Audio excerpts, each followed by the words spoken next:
1220, Bokhara. The streets where silk and gold were traded yesterday are now burning. Roofs are collapsing, the market is turning to ashes.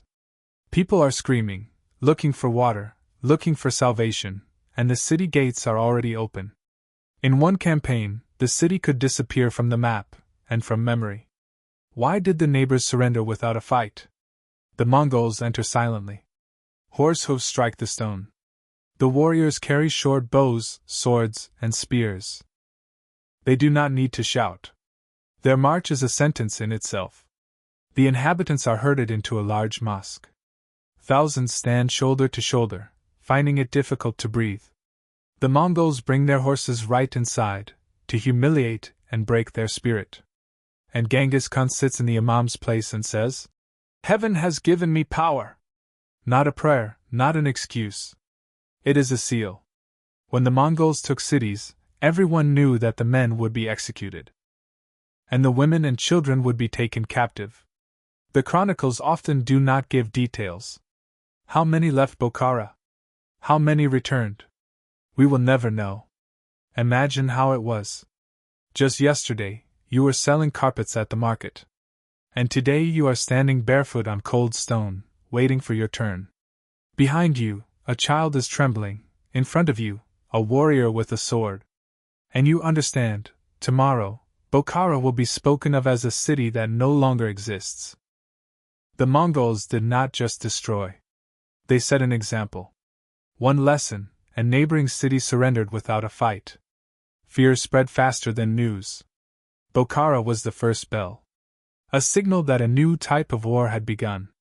And this signal continued to ring for a long time in every city where women and children hid their eyes before the gates were opened. Imagine reading a chronicle. There are no beautiful descriptions or unnecessary details. Only cold words. The world has never seen such a disaster. This is a line from Ibn al-Asir, a Muslim historian who lived at that time. He saw cities fall and could not find the words to describe it. He even wrote, "I would have preferred to die before seeing this disaster, but I lived, and I saw it." This is not just a chronicle. It is the confession of a man who broke down before the scale of the catastrophe. For him, the Mongols were not an army, but a disaster. Not an enemy, a catastrophe. European monks wrote even more simply. They called the nomads Tartar demons. It was hard for people to believe that they were ordinary people of flesh and blood. They came so suddenly that it was easier to imagine them as messengers from hell. 1221, Nishapur. One of the most terrible examples. A Mongol commander was killed, and in response, the city was razed to the ground. The chronicles say 7 million dead. Of course, this is an exaggeration. But archaeology finds mass graves, proof that this story was not fiction. The inhabitants were not simply punished. After capturing cities, they left gruesome symbols for all to see what had happened to those who resisted. It was not chaos, but a deliberate sign. This is what disobedience looks like. Now think about how the neighboring city felt when such news reached it. Was it worth resisting? Or was it better to open the gates immediately? The Mongols turned fear into a weapon. And this weapon worked faster than any army. 800 years have passed, but the earth still bears traces of that terror. Archaeologists dig in Samarkand, Urgench, Merv, and find not legends, but black layers of ash. Once there were houses, shops, mosques here. Today it is only scorched earth. Merv, 1221. A city that was considered the largest in the world. Hundreds of thousands of inhabitants. Gardens, libraries, markets full of spices and fabrics. The Mongols entered, and in a few days it no longer existed. The chronicles say, they cut everyone down. Archaeology confirms this with mass burials. They discover places where the dead were left without names or gravestones. Sometimes, burnt bookshelves are found next to the remains, traces of libraries that burned along with the city. Imagine an archaeologist clearing the ground with his hands. From under the layer of soil, he finds the belongings of the people who lived here, fragments of pottery, jewelry, sometimes children's toys. This is not a legend. It is proof that the chronicles did not exaggerate. The cities did not burn by accident. Fire was a weapon. After the storming of Samarkand, the neighborhoods burned for weeks. Those who survived saw their past turn to ashes. The ashes became a weapon. They remained on the streets, reminding everyone that resistance was futile. Merv, Samarkand, Urgench. Their names still appear in books. But if you go there today, you will see nothing but desolation. Layers of soil blackened by ashes from the 13th century. This is the archaeology of ruins, when under each layer lies the memory of a city that has disappeared. The Mongols fought not only with swords and bows. Their main weapon was psychology. They understood that a few demonstrative executions would change more than dozens of battles. Their strategy was cold, calculated, and unhurried. A city that resisted had only one fate: destruction. The men were executed. The rest were taken away. But these actions were not just punishment, they were a message. The captured cities left behind a warning: this is what disobedience looks like. Sometimes envoys were brought burned items or fragments of destroyed neighborhoods, so that everyone could see the proof: we were here, and this could happen to you. It worked because of simple logic. If you show what awaits disobedience, the rest will submit more quickly. Fear became the driver of decisions. Cities that heard this news often opened their gates before the battle, saving the lives of those who survived but losing their freedom. And what happened to the women and children?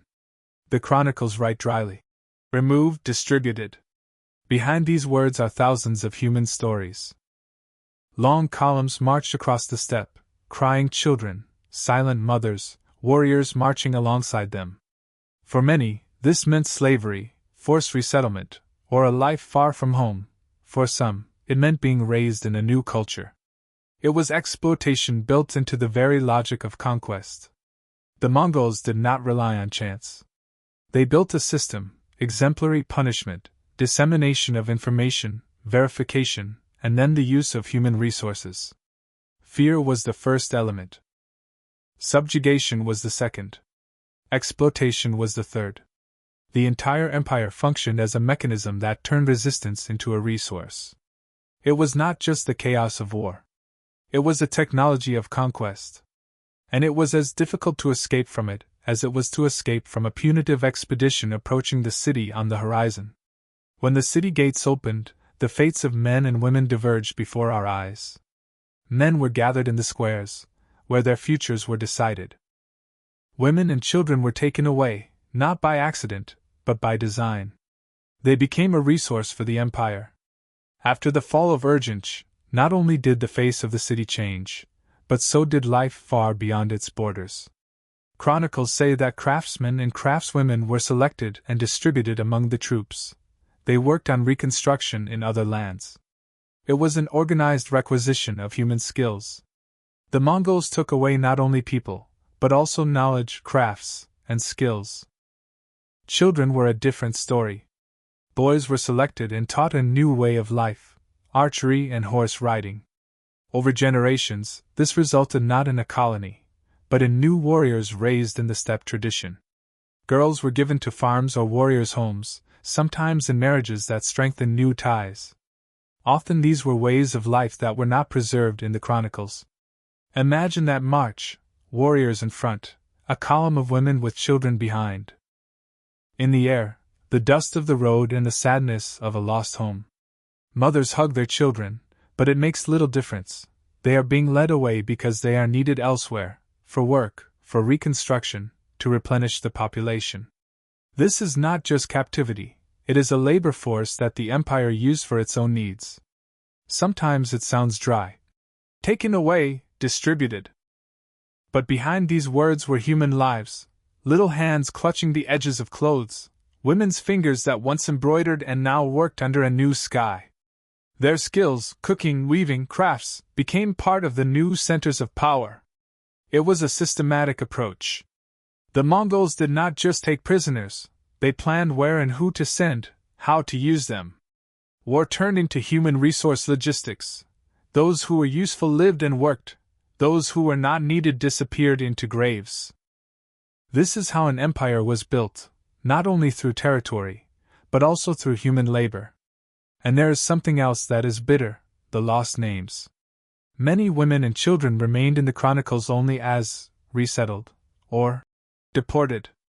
Their stories were not recorded, but they became woven into the life of new settlements, in workshops, fields, songs that were already sung in other languages. This silent contribution is another form of conquest. Ahead lies another consequence that the human eye rarely sees at first glance: culture change because of the people who were displaced. New traditions, new names, a mix of customs, all this was the result of those marches. Sometimes the changes were subtle, sometimes radical, but always irreversible. There are facts that sound almost unbelievable.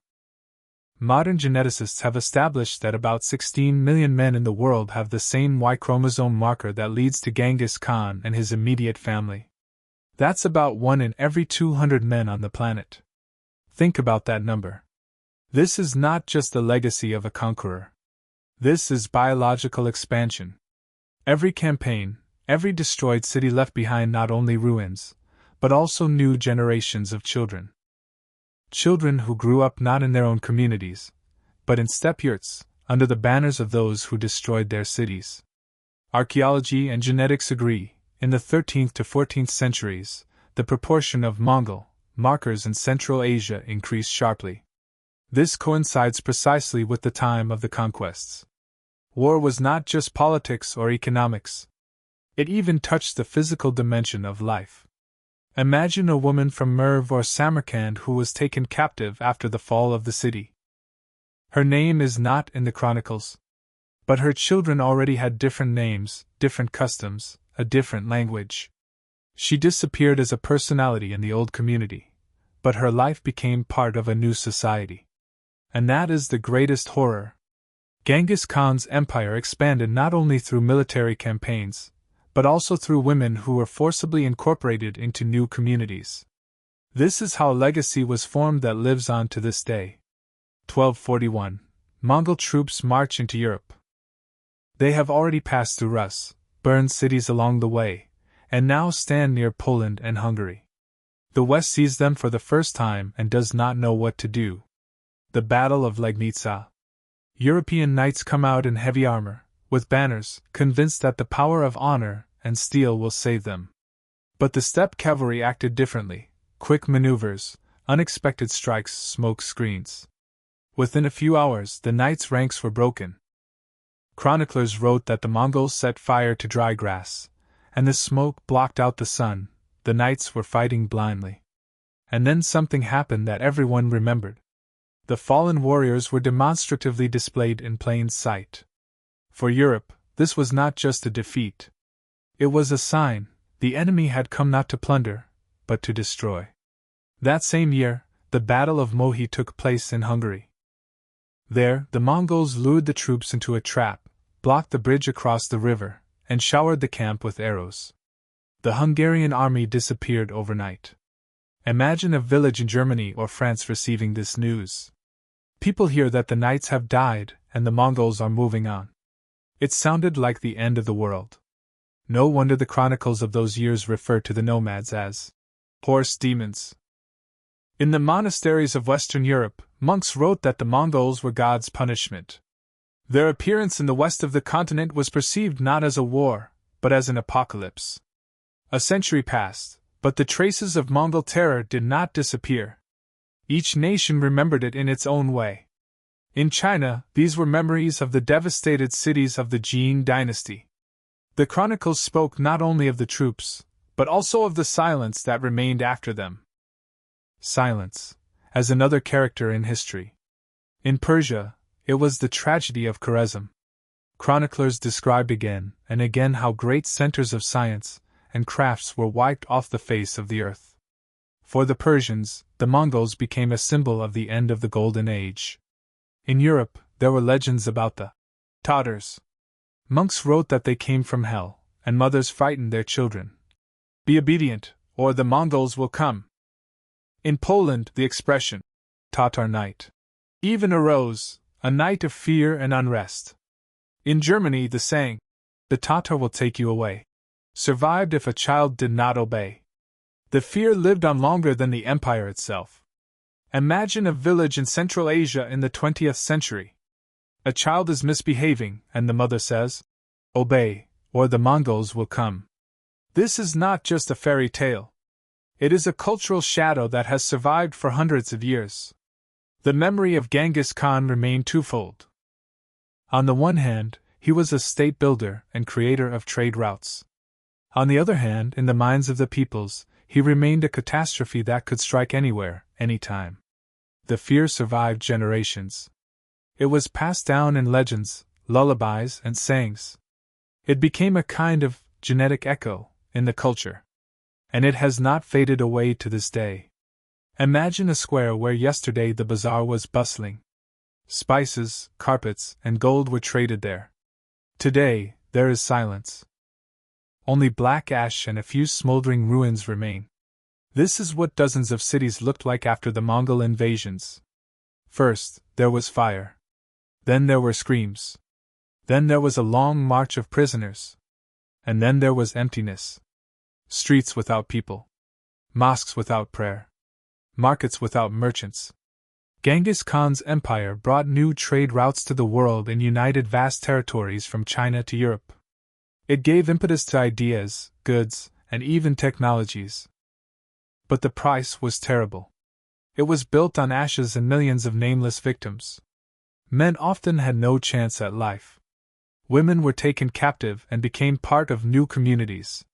Children grew up under foreign flags, with foreign customs. In the chronicles, they remained nameless.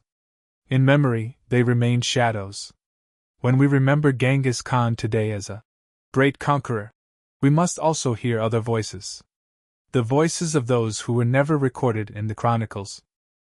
Because his empire grew not only on horse hooves and military discipline. It also grew on the tears of those whose stories were lost in time. And if you listen to the silence after the storm, it becomes clear, the empire fell, but the fear remained. It entered into legends, into language, into genetics. And perhaps this is Genghis Khan's greatest victory.